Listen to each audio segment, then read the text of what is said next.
identidad soberbia, te sientes soñada, ignorando a tu raza.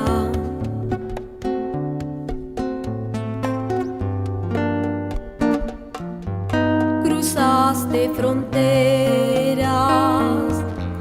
olvidando tu esencia. Tus pueblos te invocan, regresa a tu casa, porque has emigrado, renunciando a tu patria. Vas en pos de aventuras, de grandes fortunas, siguiendo el sueño que inquieta a los hombres, y ya no te acuerdas de tus tradiciones. Identidad perdida en el hastío, ignoraste la voz de tu conciencia, porque te has olvidado de tu esencia.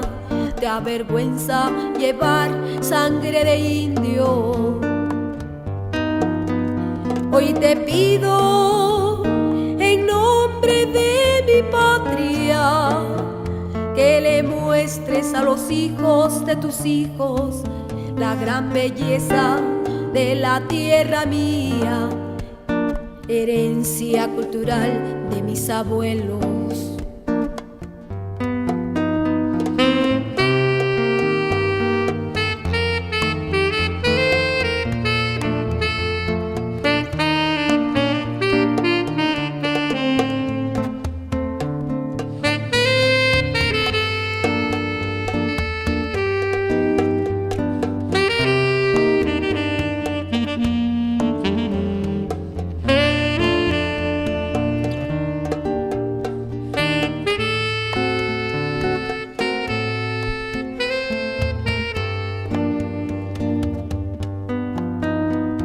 Y quiero que te sientas orgullosa al conocer lo grande de tu historia, llevando como lema la igualdad.